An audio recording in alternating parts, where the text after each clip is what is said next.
Hey YouTube, this is Tabletop Magic, and today is going to be my first attempt at doing a voiceover on a video. And it was an idea from a viewer, and I went ahead and I'm going to try it out. If it works pretty well, I'll probably get a better mic than what I have now, and continue to do this for some of my other videos. But right now I'm playing against a good friend of mine. I'm playing a modern version of Goblin Charbelcher, which is generally a legacy deck, but it's a lot of fun, and I found some people who were working on a deck list, and I really liked it, so I went ahead and checked it out. It's pretty budget friendly, but my friend's playing a homebrew Tezzeret Agent of Bolas control deck, which is actually pretty good. It has some really good matchups against a lot of things we've tried. I went ahead with my opening hand here, though. I kept it because I did already have the Goblin Charbelcher in hand, and I had a Dungrove Elder. So those are two of my win cons in my version of the deck at the moment. I went ahead and started off, and I went and searched for a forest my first turn. And the reason I went with Safe Right Quest turn 1 is because I needed to get out of my deck. I wanted to get the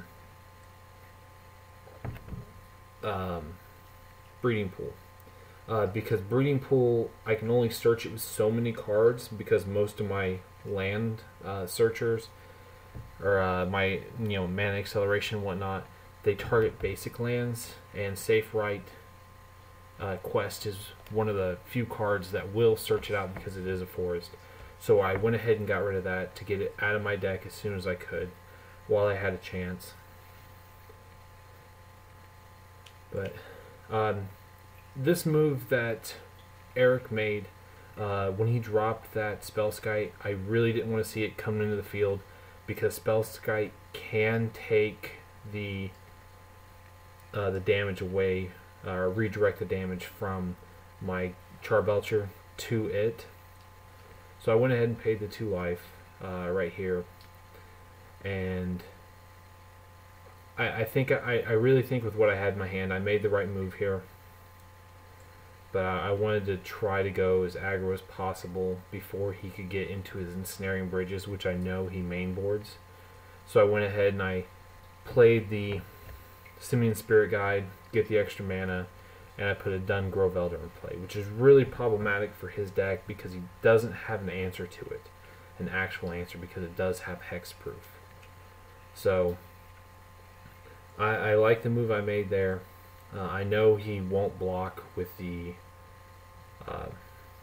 if I get it big enough, he won't block with the Spellskite there.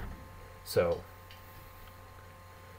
which right now it is a 3/3 with hexproof, and I go ahead and I like the move I make here. It worked really well, but I played the Sakura Tri-Bloodder, which you can hardly see what it is. I went ahead and sacrificed it.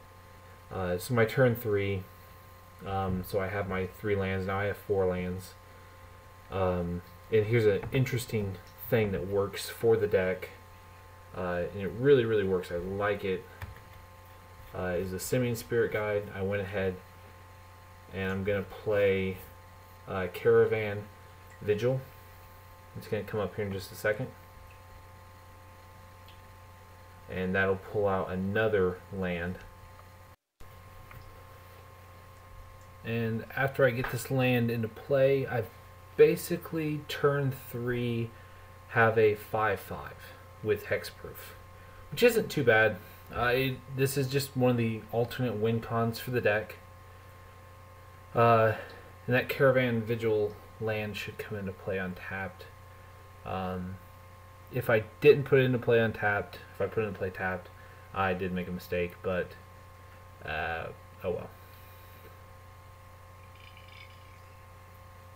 Yeah, I put it into play tapped. It should have gone into the battlefield this turn, untapped. So yeah, I'm still new to this deck, making some mistakes here and there, and which comes with learning to play the deck. And there I am, not untapping my Dungrove again for whatever reason. I'm not sure yet. I do it quite a few times. And there it goes back. I'm pretty excited at this point. I have the board under control at the moment. He needs to stabilize, but he can't. I'm trying to excel into little mana. You know, I got some open mana. I think I have him down to 10 at this point. And he goes ahead and he destroys my Wall of Roots. Just doing what he can. He knows I have very, very few creatures in this deck, and that's almost a dead card for him at this moment. So I think that was the right choice for him to take care of that, to stop me from getting the mana.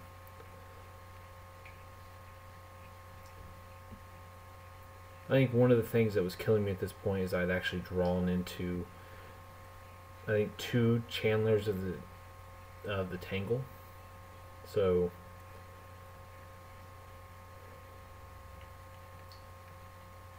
let's see. I don't exactly remember every turn move for move, so I'm kind of going through it with you guys, and I'll explain what I was thinking at the time. But I do remember this move, and I made a play mistake right here. And I'm not... Actually, I make 2 play mistakes coming up. One, he's going to take the 5 now. I believe this has him down to 5. I've swung 3 times with a 5/5. I should have played Recross the Paths before I attacked, and that would have put that force into play, and I would have swung with a 6/6. And then when we clashed, I won the clash. And I win the clash, but I forget to put Recross the Paths back in my hand, which is my own mistake. Still, I'm very new to the deck. I'm still learning the ropes on it, but it is a really fun deck. And if you already own Goblin Charbelchers, or say you play Legacy, you could probably build this deck out of what's in your commons and uncommons, and then spend $3 on a playset of Channelers of the Annex if you don't already have them, and the deck's already built. It's a fun deck. Or if you don't, you can drop $16. I think that's about what it would cost to get Charbelchers, and then you could build the deck. I will have a deck list and a deck tech coming up after I've kind of got the deck figured out. Went ahead, put 4 mana down, put Belcher into play. Really digging the Spirit Guides. They've helped me quite a few times in some other games I played off this.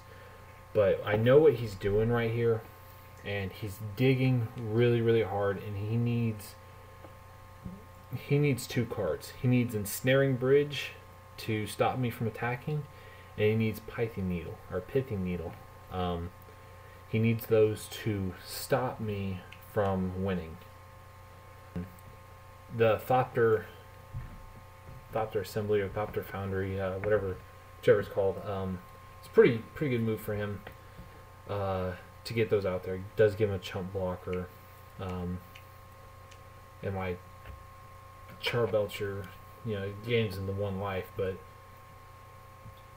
it's more for the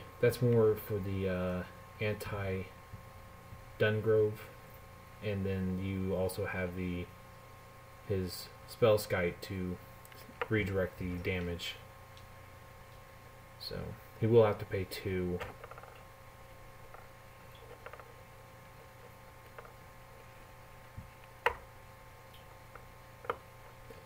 well, he will have to pay to activate the Phyrexian mana. And I'm contemplating a couple things here, and I believe I went ahead and attacked first.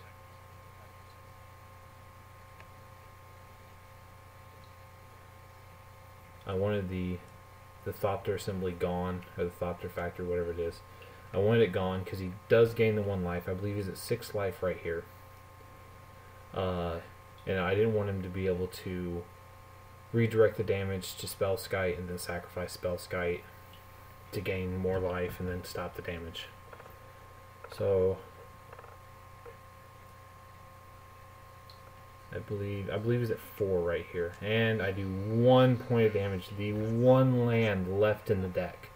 7 lands total, 1 left in the deck. There's somewhere around 40 cards left in the deck at this point, and I managed to draw the 1 land, or reveal the 1 land as the first card.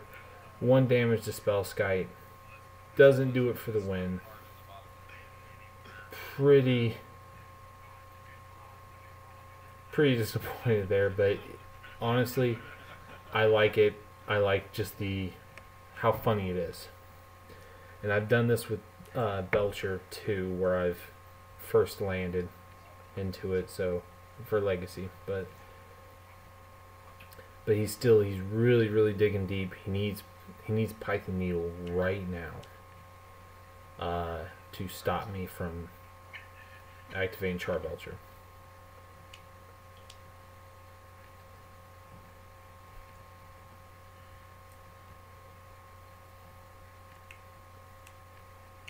But he does get his Ensnaring Bridge, so that stops me from swinging in with the Dungrove. And I'm a little worried at this point that he might be able to stabilize if he does get into the Pithy Needle, because he can stop me from attacking. And Tezzeret, even if I could attack under, he could use Tezzeret to make one of those artifacts, like his Engineer Explosives, into a 5/5. So we'd have a chump blocker for days for anything that would be strong enough to attack.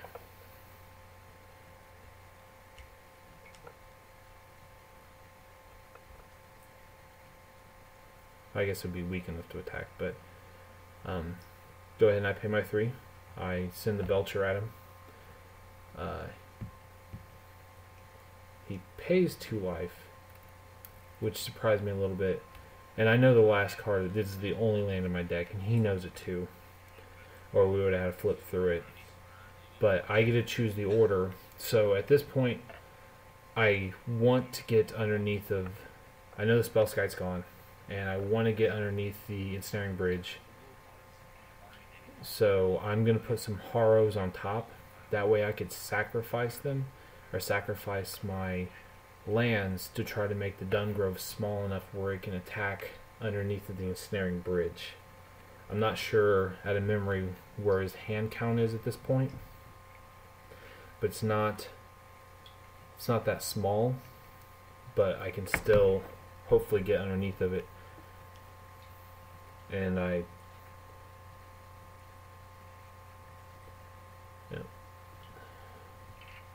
so Belcher was tapped. I actually untapped the Belcher. I had to read something just to double tap it and make sure. But right now he's digging really deep with Tezzeret. He really needs that Pithy Needle, or Python Needle. Yes, it depends on who you are.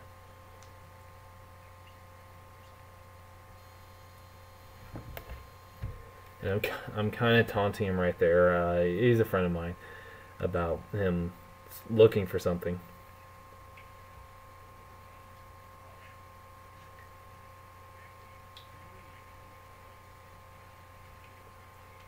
But he doesn't end up getting it.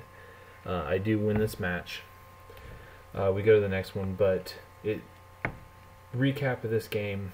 I made some play mistakes.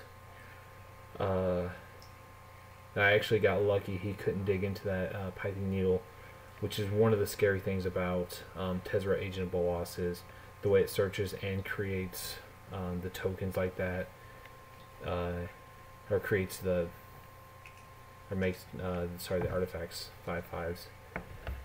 But really fun deck, really cheap. I think I said that a couple times in here, but not quite the optimal build yet. But it is really fun, and I'm gonna try to get to what I feel is an optimal build, and I'll do a deck tech on it and see how it goes. But I'll try to get up another video here soon for game 2.